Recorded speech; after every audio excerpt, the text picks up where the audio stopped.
예, 안녕하세요. 자, 오늘은 바로 이제 새 단원 들어가는 날입니다. 자, 법 단원으로 이제 들어왔고요. 우리 지난 시간까지 이제 정치 영역을 공부했다면 이번 단원, 대단원 11단원부터는 일상생활과 법, 즉 이제 법 단원으로 들어가도록 하겠습니다.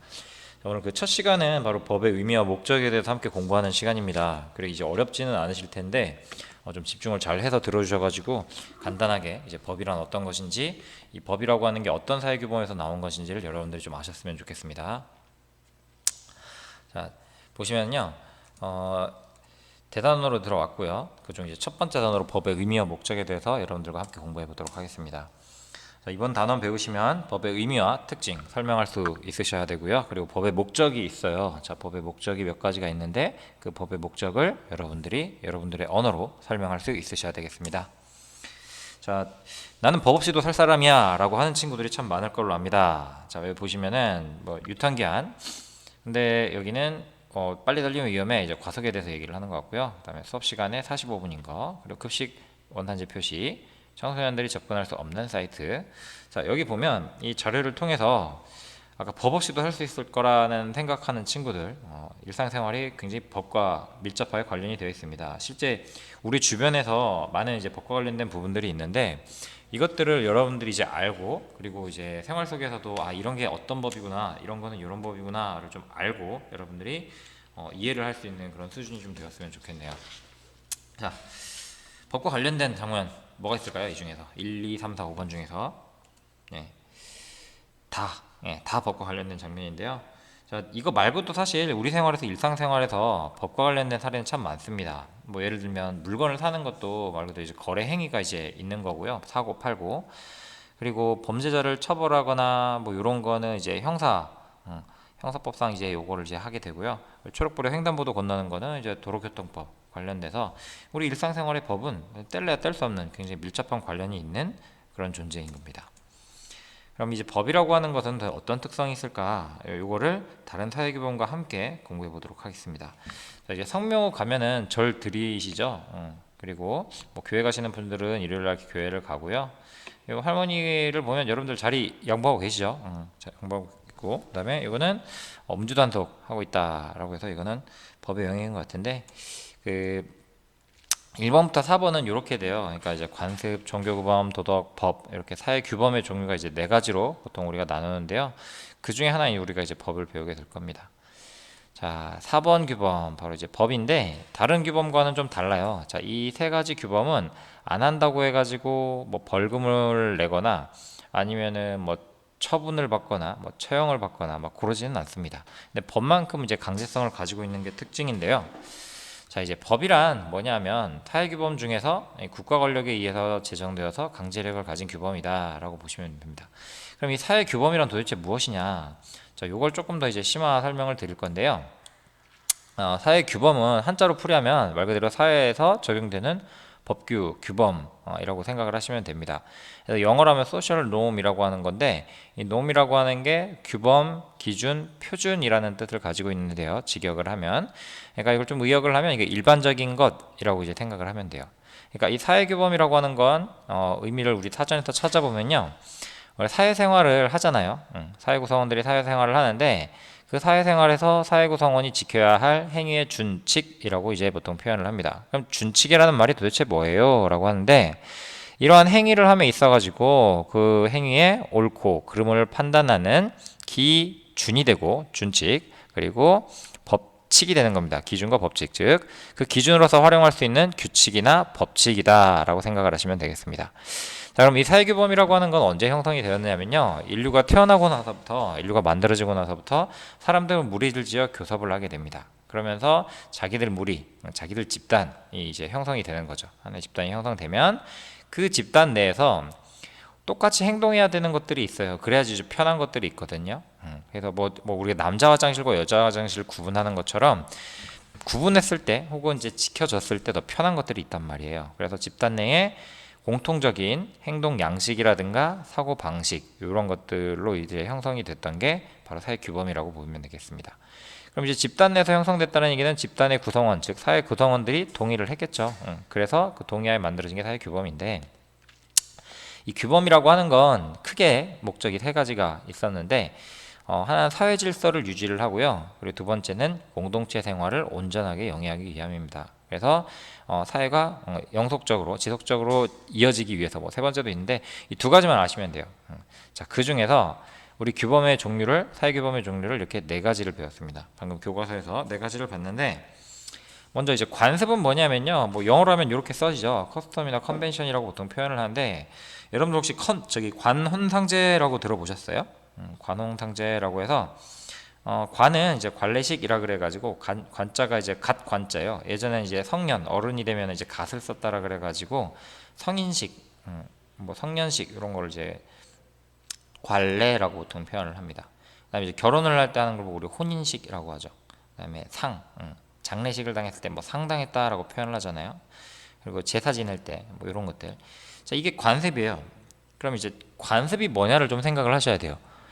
관습 일정한 행위가 우리가 이제 사회 구성원들 사이에서 좀 오랜 세월 동안 반복되면서 그게 사회적 행위의 기준으로 인정된 거예요. 막 그런 거 있잖아요. 뭐 제사 지내는 집들은 아실 거예요. 뭐 저희 집도 제사를 지냈는데 뭐 홍동백서라고 혹시 들어보셨나요? 이게 홍동백서가 뭐냐면은 동쪽에는 좀 빨간 거 홍자 이제 붉은 홍자를 쓰고 그다음 백서 서쪽에는 저기 하얀 거 흰 백자를 써가지고 해서 왜 제사 지낼 때 보면 과일들 이제 배치하는 것도 막 나름의 이제 규칙이 있단 말이에요. 근데 그 규칙이 사실 누가 하라고 한 게 아니라 그냥 옛날부터 그렇게 내려져 온 거예요. 그래도 또 생각을 해보세요. 막 이제 혼인식 같은 경우도 결혼할 때도 그렇잖아요. 이제 결혼식 때 끝나고 나서 막 이제 패백도 하고 뭘 이제 주거니 받거니 하고 그러는데 사실 그것도 옛날부터 그냥 그 사회 구성원들 사이에서 그냥 반복적으로 계속해서 내려져 온 거예요. 그래서 일종의 그게 사회적 행위의 기준이 되어버린 건데 이걸 관습이라고 하는 겁니다. 이 관습이고요. 그러면 이제 종교규범은 뭐냐면 뭐 religious rule이라고 이제 표현을 하는데 말 그대로 종교에서 하고 있는 규범입니다. 종교의 법규라고 생각을 하시면 되는데 우리 교회 다니시는 분들은 십계명이라고 있잖아요. 그래서 뭐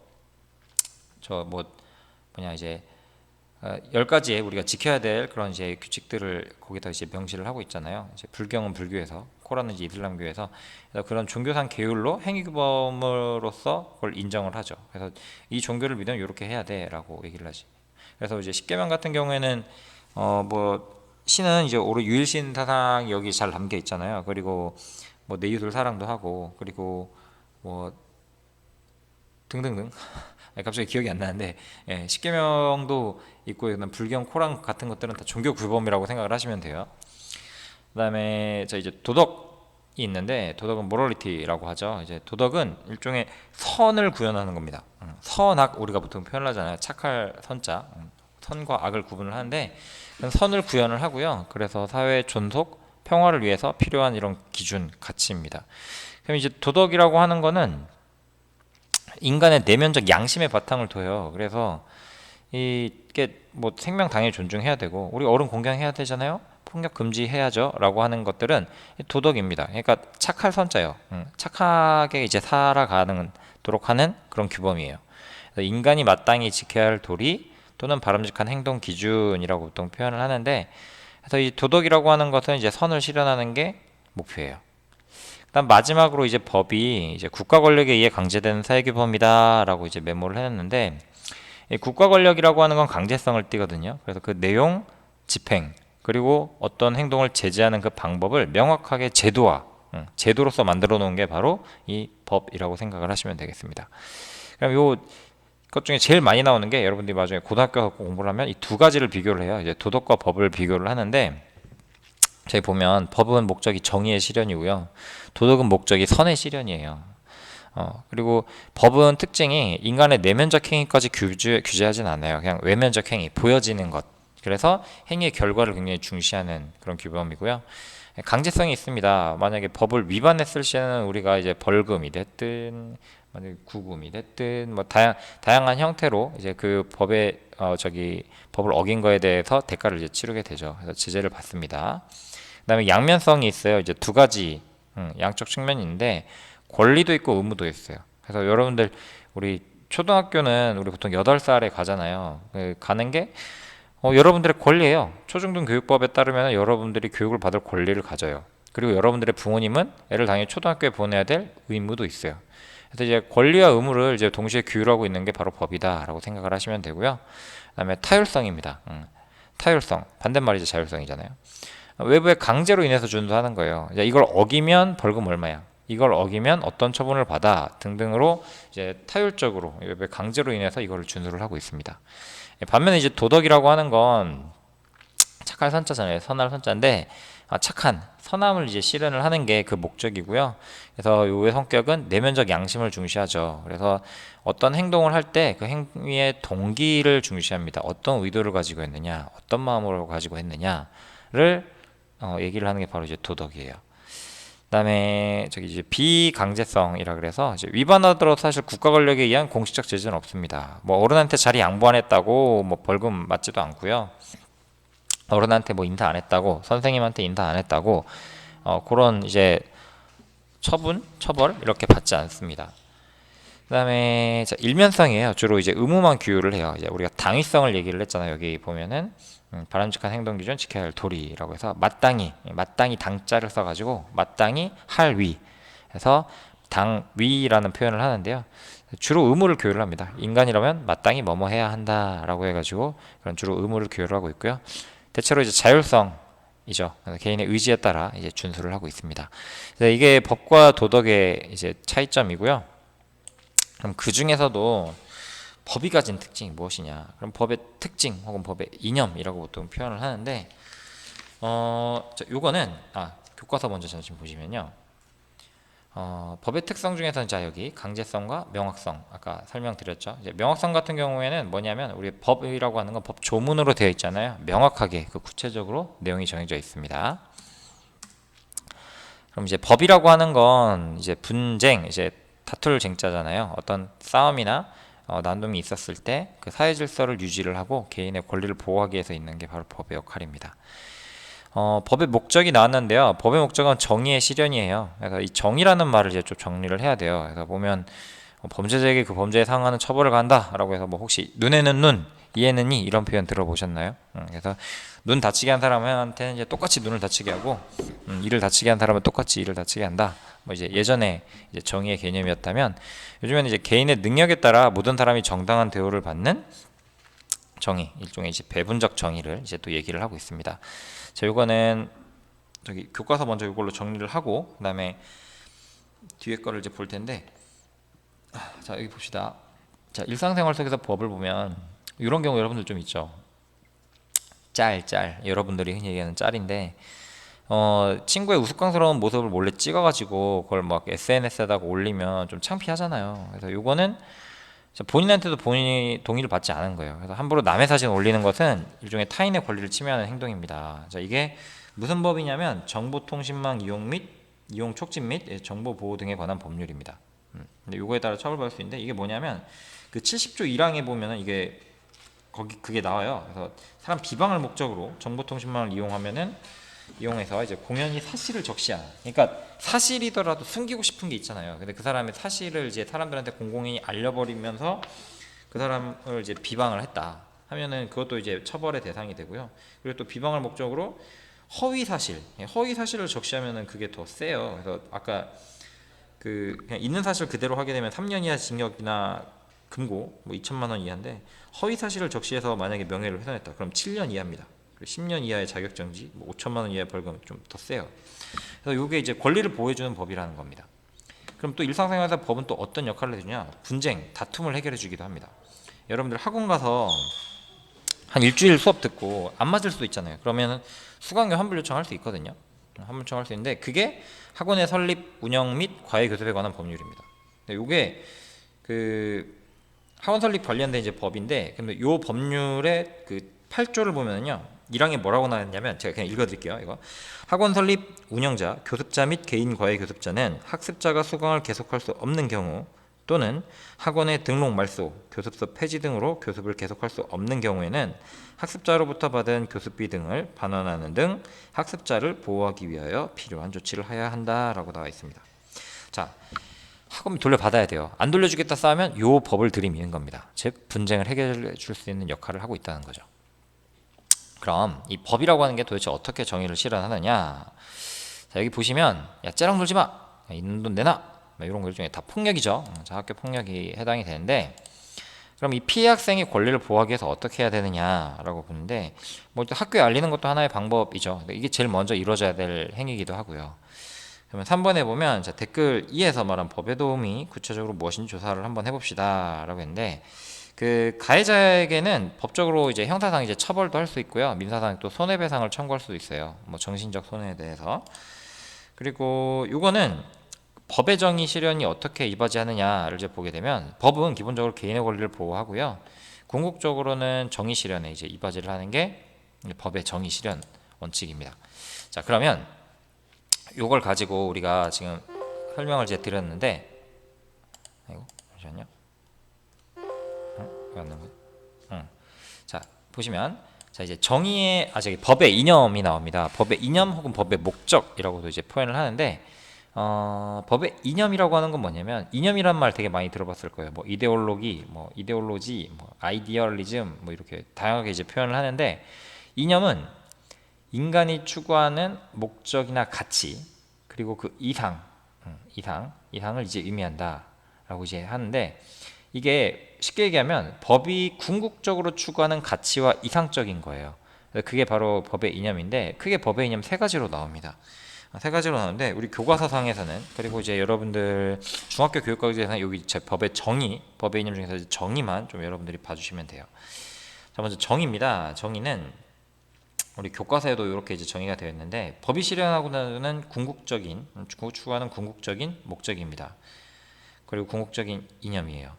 그래서 울피아노스가 과거에 얘기하기를, 각자에게 그의 몫을 돌려주려는 항구적인 의지라고 이제 표현을 합니다. 그러니까 각자가 그에 맞는 목, 그게 상이 됐든 벌이 됐든 그거를 이제 돌려주려는 항구적인 의지가 평등, 정의의 개념이라고 얘기를 했고요.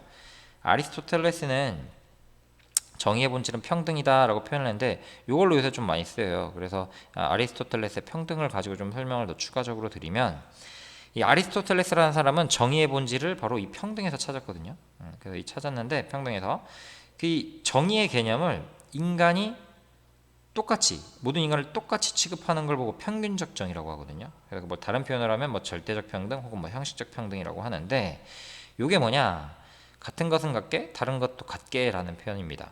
그러니까 뭐 우리가 1인 1표를 받고 있잖아요. 그것은 일종의 좀 평균적 정의예요. 같은 것은 같게 하는 거잖아요.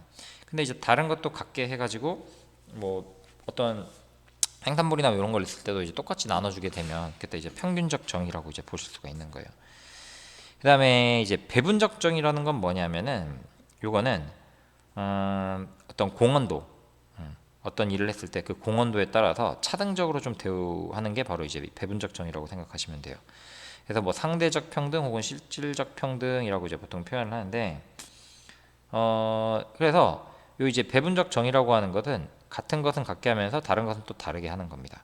그러니까 뭐 예컨대 위에 게 남자든 여자든 또 다 같이 이제 군대 가야 돼, 다 보내야 돼 라면은, 여기는 아니야, 남자는 남자가 더 적합해, 군대 가기에 적합하니까 그건 다른 거는 인정하자, 그래서 다른 거는 또 다르게 대우해주자라는 게 배분적 정의예요. 또 하나, 자, 선거를 한번 또 예를 들어보면, 선거 같은 경우에는 이제 평균적 정의를 보통 적용을 하는 거예요. 1인 1표잖아요. 그래서 남자든 여자든, 그리고 그게 장애인이 됐든 비장애인이 됐든 다 똑같이 이제 한 표씩을 주는 거라면, 그럼 이제 배분적 정의 외에는 또 뭐가 있습니까? 그러면 같은 것은 같게 하지만 또 다른 것은 다르게 한다. 뭐 쉽게 얘기하면은, 예를 들면 장애인이 이제 채용 시험에 응시를 할 때, 그들이 이제 좀 더 불리하게, 예를 들면 이제 시각장애인 같은 경우는 지문을 읽는데 좀 오래 걸리잖아요. 그래서 수능 시험에서는 실제로 시각장애인 분들한테 시간을 더 드리거든요. 그래서 그건 좀 다른 것은 다르게 또 대우를 해주는 그런 영역이라고 생각을 하시면 되겠습니다.